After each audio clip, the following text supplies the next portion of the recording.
Welcome to Better Than Yesterday. I'm Adam Churchman, here with the homie Oliver Saunders. What up, what up? We are so stoked to have you guys here today. It's going to be back to kind of the old ways where it's just me and Oliver today, sharing some thoughts with you. Thank you guys so much for all the love and support. Yes. Please make sure that you're subscribing to the YouTube. We still are ready to do that YouTube giveaway, so please do not want to miss out on that. 200 subscribers 200. on YouTube, and we got a great giveaway coming for you guys. We appreciate all the love and support. This week, Oliver, I wanted to talk to you about something because I think probably, if I had to guess, we're going to have listeners who come from a lot of different perspectives on this. Okay. And it's the idea about, like, how do you show support to people or how do you support people, right? Like, you know, we've shared our stories, right? Yeah. We've both talked about how, like, I've been kicked out of my house and you've had some troubles and there's elements in our stories that some people might wrestle with. What do you mean they kicked you out of your parents kicked you out? Like the tough love, soft love, nurturing thing, like it can be a bit of a controversial thing. For sure. But it's legit. It's a legit thing. And the funny thing is that I got tough love after every single form of soft love was tried 10 times. You know what I mean? Yeah. Like my mom was like, my dad, like they were like, yo, we'll send you to different school. We'll send you here. We'll fix this. We'll fix that. We'll do this. We'll do that. We'll do this. And I mean, they did that for the longest time till it was just like, yo, you know what? Bro, we might just have to put your feet on the fire because we keep telling you, and this is what they used to tell me.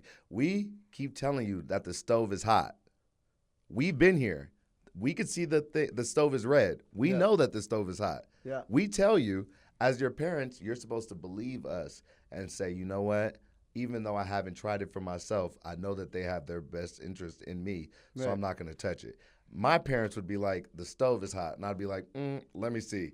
And they'd be like, see? And then I'd be like, I don't know. You know what I mean? And I need a second opinion. Yeah, you're right, exactly. Here's a toe. And so it's like, and so, you know what I mean? So I understand both. And you know what? At the end of the day, when you love somebody, it doesn't matter how many times you try. It doesn't matter what you try. Like if, you know, God forbid, my son, my daughter ever has an issue with anything, I would never give up on them. Right. I would never, ever give up on them. I might try this, I might try that, but I'm never going to give up. You know what I mean?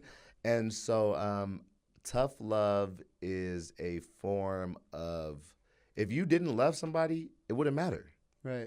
You would just give up. If there was somebody sitting far enough from me that it wasn't going to bother me, but and they were like going through something and I don't know them, yeah, because I have empathy as a person, I might try to help the situation, but it's not like it doesn't hurt me. Right. If I was sitting next to somebody that was going through something that's not very serious, but they just couldn't figure it out, it would hurt me because I love them. Right. You know what I mean? So I just know that in any situation, I am willing to do whatever for whoever I love. And it goes back to sort of like, that's why I keep my circle small. Yeah. Because if I go for you, I really go for you. 100. If I say I love you, I really love you. I'll take my shirt off my back. I'll try to figure out something for you. You know what I mean? And over times, I've realized that, unfortunately, it's not always reciprocated. Right. And that's fine. Yeah. You know what I mean? And like I said, lesson learned. Yeah, lesson learned. I can't control the way that people are going to react towards me, but I can control over the fact that it used to kill me that I would go over and beyond for people and then I would get burned. Right.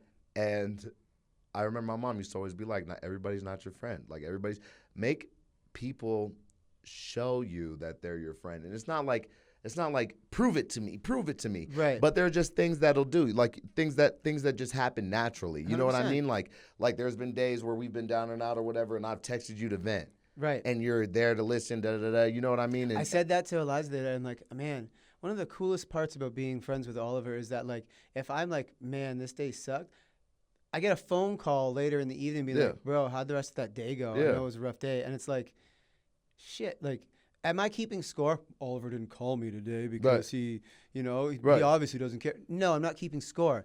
But the fact that you do it and it's consistent, like it's a regular thing, I'm like, I know the guy cares about me. Yeah. Like he's a friend. You know what I mean? 100%. Like I couldn't see you going down some path. I couldn't see E going down a path and not just say anything and not do anything. You know what I mean? And like I said, it's not because I want you to do something for me if I ever get in this situation, but it's just because I got nothing but love for you and I want the best for you and I want the best for anybody that you love because that goes back to you. Right. You know what I mean? And so it's like you just want the healthy and happy relationships, but. So here's a question for you. Yeah.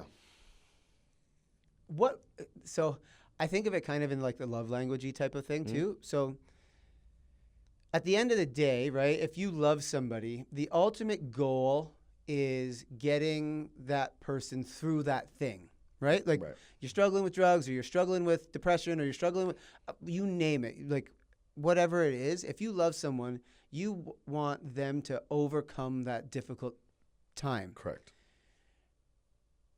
The method in which you choose, do you think that there's a method like that works better or worse? Like, because I'm hearing you like I respond. I think if you asked me, I'd probably be like, I like softer, more like, hey, talk to me and let's work things through. Right. But if I'm also honest, I respond once it gets to tough love. Right. And so I go back and forth to wrestle with like, which one you think is better? Which one actually gets more effective? More effective is the word. I think it's personal. I think just like we were sort of talking about trainers and stuff like that, I think it's all personal. I think people have different things that make them tick.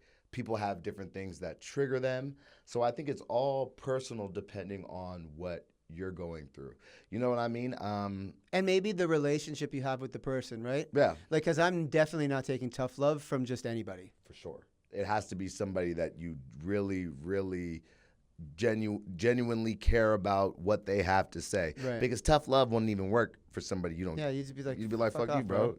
You'd be like, the fuck? I can't come to your house. That's cool. Yeah. Yeah, you can't come to my house until you smarten up. I don't want over there anyway. Yeah. You know what I mean? Yeah. But I think, you know what I think? I think it's a combination of wanting to be ready.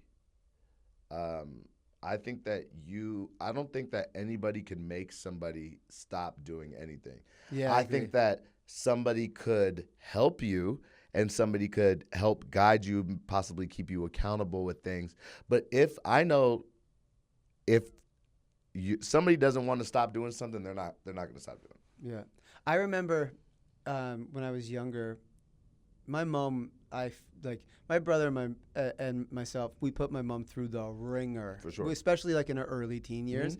And I remember in the height of my like drug problems and stuff, I would go, like I said, I'm from Hamilton near Toronto. We would go into Toronto every weekend to like party. And my homie Seamus was in the car. I went out to the bank and my mom was driving. And she turned over and was like, Adam's going to die.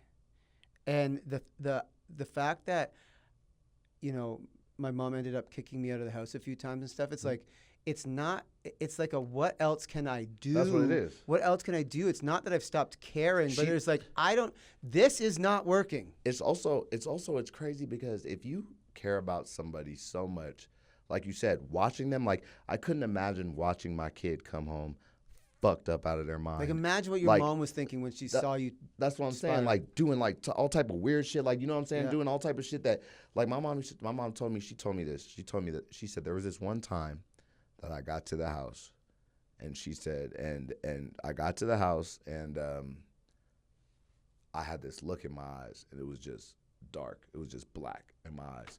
And she was scared. She was like, I don't even know if I want to let him in. Wow. And she called one of her friends over or whatever, and they came over and sort of dealt with me, and I think they got me to like sort of leave or whatever. And I remember my mom tell you to this day, if you see her, you know what I mean? She'll tell you, she's like, that was one of the scariest looks. She was like, she's like, it wasn't you. It's not my son. It wasn't you. It wasn't you. You know what I mean? Yeah. And it was just, but you're right though. It's like, I want to love you so much. I want to our parents, like I've literally felt this and it's like times that my kids are sick, I'm like, if I could be sick for you, I would do that. If I could take away your sickness and you be good and I'll be sick, I would do that. And so I could only imagine, like, it's like you want to help your kid what you're doing at your house isn't working. Right. And it's unacceptable. It's also unacceptable. And and this is this is a good point. My mom also had to get me out of the house at 17 because I wasn't the only child at that time anymore. When I was the only child, it was like, we going to deal with it, da-da-da. When I had little brothers, and I completely understand this, she's like, I'm not going to have you bringing drugs around, leaving shit. One time she went to go watch my little brothers, and there was guns in the bathtub.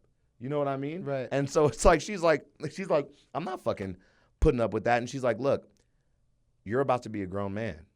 If this is how you want to live your life, that's up to you. That's up to you.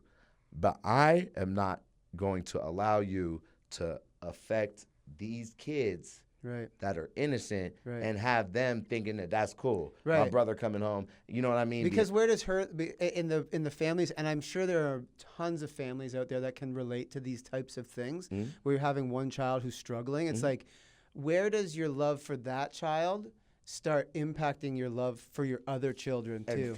And see, that's a very real thing, and that's a tough spot. That's a very real thing. I mean, I'm not a parent. That's a tough spot. But that's a very real thing, and that'd be a very tough spot. And that's the only thing that, like I said, I wouldn't give up on my kid, but I would have to figure something out, like in that situation, because it's like I said, I wouldn't give up on you for nothing. But just because, and then it's also the age that you're at. Like you said, you're 17, you're about to be 18. Like if that's how you want to live, then you know what I mean. Then. But the door's always open for when you want to. I think that's probably, if I had to think of like the tough love I call it soft love. I don't even know if that's a fucking saying. Yeah, but like it is now. Yeah. But like if the tough love versus the soft love thing, I think like a part of it has to include the fact that I've tried everything. Mm-hmm. B, you're grown and you're making your own decisions, and finally, the door is open for when you change your behavior. I'm not closed. This door is closed, but it's not locked. It's closed for the person that you are now. Right. I will open it again if you do the work to show me that you can be trusted. Right. You know what I mean? And I was stealing stuff from the house and all type of stuff. You know what I mean? Just such low, like dirty behavior that. What do you think if people were saying tough love?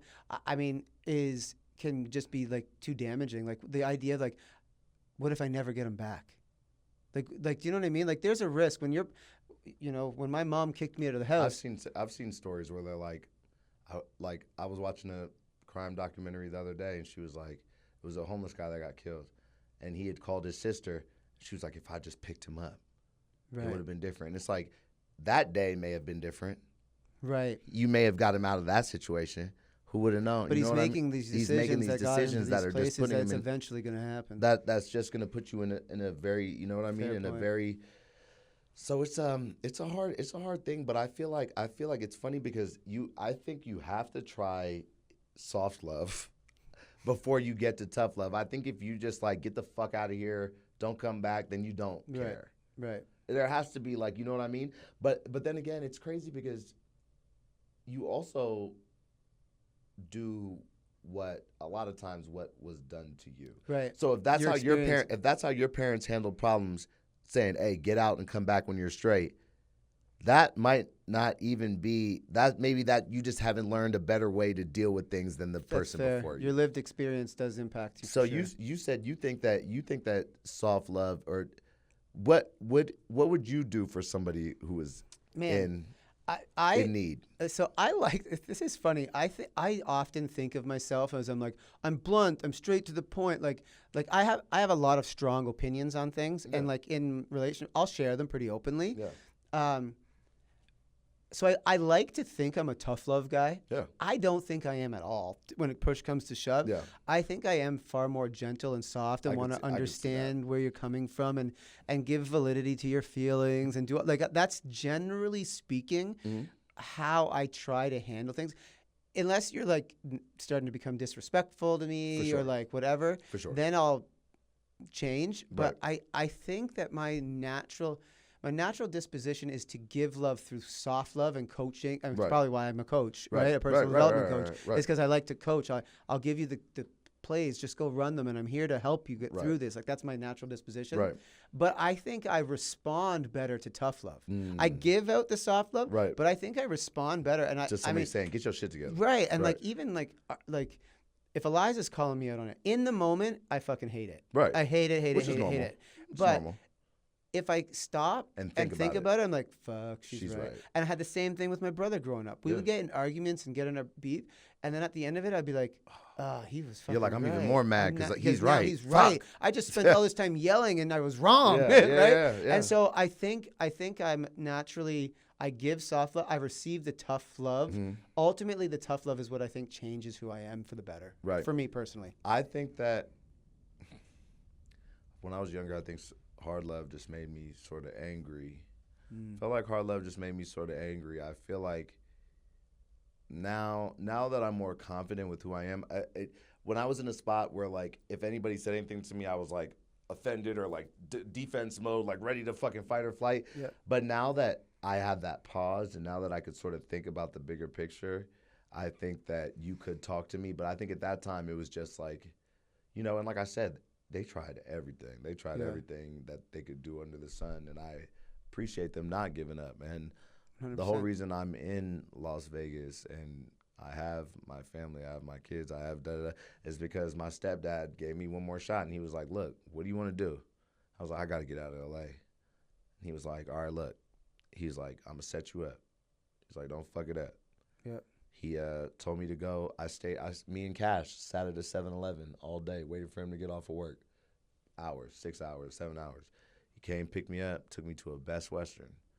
He said, stay here for 3 days. I'm going to figure something out. Where do you want to go? I was like, Vegas.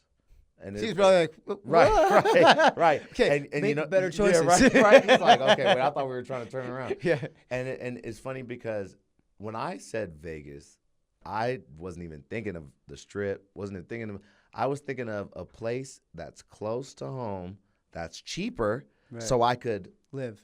live, but I could still get back to my family and see my little brothers. Right. And so that's why Vegas was the spot that I landed. When I got here, I had a 2-bedroom condo for $800. Yeah, it's affordable. Out Yeah, here. yeah. You know what I mean? Especially from California. Yeah. So that's why I took that little jump. But, tough love, to wrap it up, I got to say tough love, soft love, whatever it is, as long as there's love, I hope that it works out. I hope that it 100%. works out. I I love hope that that. it works out. I hope that you know that you're not alone. Me and Adam are always here to talk. 100%. You could always hit us up. You could always just DM us and say something. Sometimes you just want to be vent. Yeah. Sometimes you can say, look, I just got to get something off my chest. I don't even need a response. And it's also one of the reasons we started our coaching program too, right? Like, if you do want to go deeper with somebody, like having a coach, I mean, you talk to almost anybody that's been a guest on this show, there's been someone in their life that's a coach or a mentor that's helped them get there, including for me. And then you've shared about the people who've opened doors for you. Having a coach or a mentor is something that's really, really powerful to help you set yourself up. So Absolutely. that's why we do that, because we want to be able to help people. Exactly. Right? Exactly. So we are absolutely, BTY is a community, and we are here to help each other through love. Absolutely. We appreciate you guys. Thank you for checking out this episode of Better Than Yesterday. Adam Churchman, Oliver Saunders. There we go.